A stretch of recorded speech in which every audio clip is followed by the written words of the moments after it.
Thank you, Creator, for all that is possible and your abundant gifts. Thank you, Nature, for the forces that formed us and shape our reality.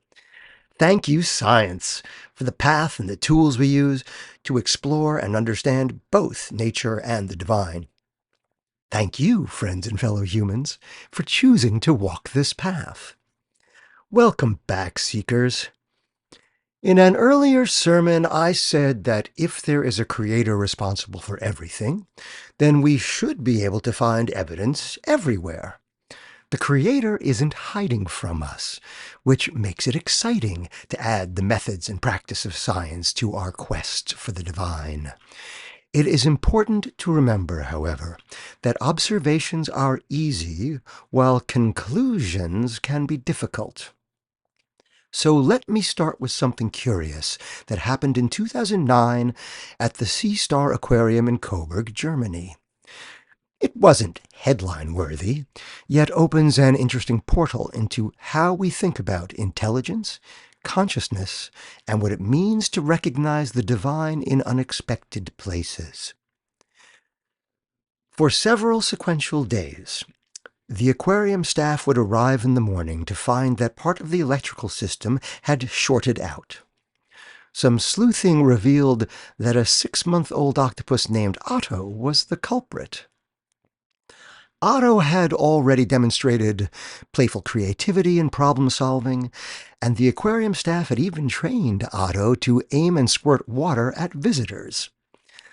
During the winter closure, when the facility was quiet and stimulation was limited, Otto seemingly grew bored. For whatever reason, Otto discovered that he could climb to the tank's rim and shoot water into the overhead light until it shorted out. It looked an awful lot like mischief. Now, alarm bells should immediately ring, since boredom and mischief are human constructs that may be adding a false context. Our experience and reactions are rooted in our physiology. Otto isn't a mammal. He's not even a vertebrate. His last common ancestor with us lived 600 million years ago. His neurons aren't concentrated in a single brain. 2/3 of them are distributed throughout his arms in mini-brains that process semi-autonomously. Studies have shown that severed octopus arms can respond to stimuli an hour after being separated from the central brain, reaching, grasping, and reacting. This doesn't mean that the arms know anything, but this certainly raises questions for any theory of mind. So, was Otto bored, or did he just find the light irritating? Whatever the underlying motivation, Otto problem-solved, demonstrating intelligence. This behavior raises questions central to our spiritual practice. How do we recognize consciousness when it doesn't look like our own? Do we have a basis to ascribe motivation or state of mind in assessing behavior? If we're seeking the Creator through the patterns revealed in nature, then we need to see those patterns, especially when they show up in places and forms we didn't expect. We must resist collapsing unfamiliar phenomenon into familiar categories. We also need to understand how to apply what we see. Otto's behavior compels us to ask, what is mind, intelligence, consciousness, and at what levels do we fold those others into our pursuit of the divine? For most of human history, consciousness seemed special and rare, possibly unique to humans, or at most shared with a few mammals. Everything else? They were relegated to the stimulus-response mechanisms we see in all living organisms, ones which require no inner life. But here's where it gets interesting, suggesting a pathway for contemplation. The more we look in places beyond previous expectation, the more differing minds we seem to find. Crows make tools, hold grudges across generations, and conduct what looks like funerals for their dead. African gray parrots use human language with semantic understanding, not just mimicry. Elephants recognize themselves in mirrors and mourn their dead with rituals. Whales exhibit fashion through cultural transmission of songs that change over time. And then there's the octopus, solitary, short-lived, with no language and no social structure, yet capable of play, deception, curiosity, and problem-solving. All of this consciousness arises from completely different evolutionary pathways and different brain structures, providing different subjective experiences of the same shared reality. To make things stranger still, consider what has been revealed about plant communication.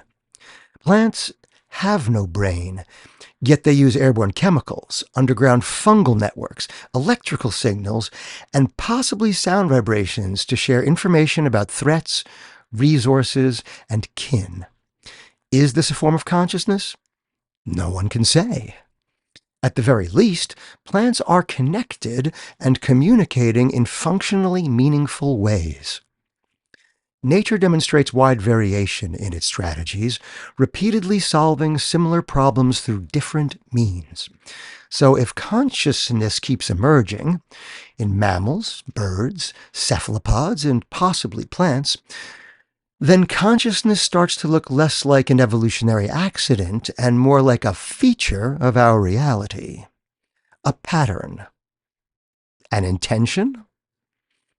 To ask what all of this means is a fascinating question that we currently have no way of answering.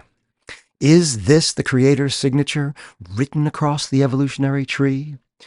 We can make observations, but not conclusions, so the question becomes less important than understanding the impact of having the kind of consciousness that allows us to ask in the first place. If we turn to our tool of the 4 questions, what do we know? How do we know what we know? What does it mean, and how do we apply it?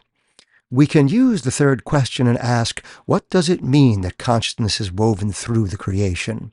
What shall we make of all these minds? Observations are easy. Conclusions are not. Our tool of magnification, which I introduced in Sermon 5, reveals how things can be both true and false at the same time. No one would dispute that matter is solid.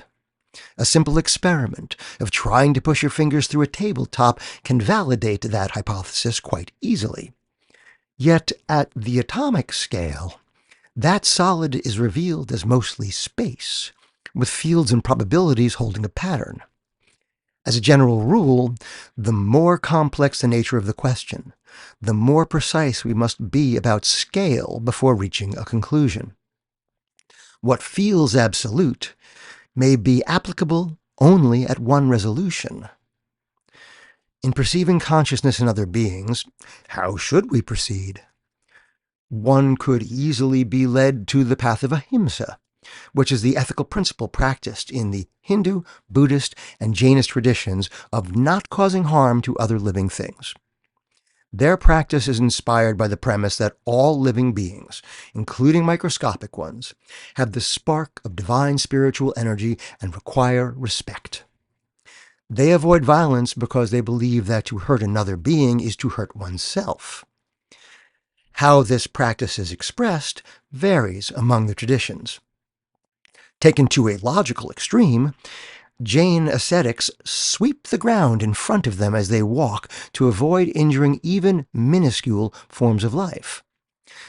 I point out the Jain extreme because there is no consensus among practitioners of ahimsa as to its form, including the issue of eating meat, which some do. Even when an idea seems straightforward, there are always nuances, differing levels of perception, and a range of what science refers to as phenotypic expression. It is yet another reminder to remain malleable. Observation isn't a call for ethical recalibration. It's an invitation to contemplate context. Nature is structured such that organisms eat other organisms, even at the microscopic level, where the paramecium eats the bacteria. Such is the pattern woven through 3.7 billion years of life on Earth. The octopus hunts the crab, the hawk snatches the mouse, the lion eats the gazelle, and humans eat plants and animals. What our consciousness allows, and possibly demands, is that we add awareness as to how we participate in our shared reality and to understand the impact we exert. It is important to be cognizant of what we add to or remove from the experience of existence in other minds. Many indigenous cultures understood this, hunting with ceremony, gratitude, and minimal waste. They understood themselves as in relationship with their environment and what they consumed, a relationship that was sacred, not casual. In our pursuit of the divine, we're seeking a still undiscovered language. It's a wonderful thought experiment to consider what it's like to experience the world as the other, whether that's a person, a dog, or an octopus. Remember, we view the patterns of creation through the keyhole of our limited perception. Seeing with other perspectives reveals more of the pattern, new wonders, and more of the amazing complexity in how things interconnect. If there is underlying intent, that too will get revealed. If nature keeps expressing consciousness in endless forms, in creatures with no recent common ancestry, no shared neural structures, nothing in common but this mysterious capacity to experience, to know, and to be, then what is consciousness pointing toward? How do we participate in an unfolding that is greater than ourselves? There is a common belief in many religions that God is within each of us, accessible through introspection, practice, or simple recognition. Christianity speaks of the Holy Spirit dwelling within. Hinduism teaches that Atman and Brahman, the self and the all, are one. Sufism says the divine is closer than your jugular vein. Each embodied consciousness, whether human, octopus, elephant, or crow, exists with different physiological abilities and perceptual thresholds. Each is a unique window into embodied experience. One could imagine that it is through these myriad perspectives that the Creator experiences the creation. If the divine isn't distant or external, but is part of our being, then perhaps we are the Creator's way of seeing itself. There is so much to learn, my friends. As we look towards the divine, we must lead with openness, compassion, and humility. At every level, the universe is revealed as intertwined in endless ways. The contented bacteria that occupy your microbiome have no sense of the being whose existence they support. Consider the possible level where we are the bacteria, serving purposes we can't perceive, supporting structures we don't comprehend, thinking ourselves central when we may be incidental. Our pursuit of the divine requires that we walk a subtle path. As a society, we continue to be pushed into a digital, binary, easily parsed experience of reality that is draining us of nuance. True and false are not absolute when you change your level of resolution or perspective. So let's try a practice this week of shifting. Let's try putting ourselves into another's shoes or paws or tentacles. Let's imagine what it would mean if there were a conversation between the trees. Let's consider the implication if everything in the creation is not only intentional, but is in service to a single intention that starts in the mind of the divine. We are designed with the capacity for empathy and imagination. The artist at our core can envision far beyond our own experience. Pay attention this week to other minds, not just human ones. When you see a bird, Really look. When you encounter a dog, consider what it's like to experience the world through scent more than sight, to read emotion in postures we barely notice. Imagine the experience of being an octopus navigating by touch, or a tree sensing the chemical distress signals of its neighbors through underground networks we can't perceive. Ask yourself, what consciousness am I failing to recognize because it doesn't match my template? What frequencies of light, geomagnetic forces, tastes, and smells exist in the vast invisible realm just beyond my perceptual threshold? These aren't just idle exercises in imagination. They're practice for recognizing the divine wherever it appears. If the Creator expresses itself in all of these forms, each moving towards greater complexity, potential, and consciousness, then what does that mean for how we should move through the world? What does this recognition demand of us? One practical implication is humility. If intelligence and awareness appear in forms radically different from our own, then resemblance to humanity is an insufficient standard for recognizing value or significance. This also speaks to an unspoken responsibility. Humans are unique not because we alone possess awareness, but because of our capacity to reflect on it, study it, and alter our behavior based on what we learn. We are participants in a reality that continues to be revealed as increasingly complex and alive with information and interconnection. Each form of mind, or precursor to mind, is on its own path. We don't have to help, but we shouldn't hinder. And when we recognize what may be the divine pattern repeating across such wildly different expressions, it's also a call to remember that the Creator isn't hiding. We're still learning to see. As seekers, our task is not to conclude what consciousness means, but to notice where it appears, how our assumptions limit our vision, and how expanding that vision might change how we live within the creation. That, too, is part of the search. This is malleability in action.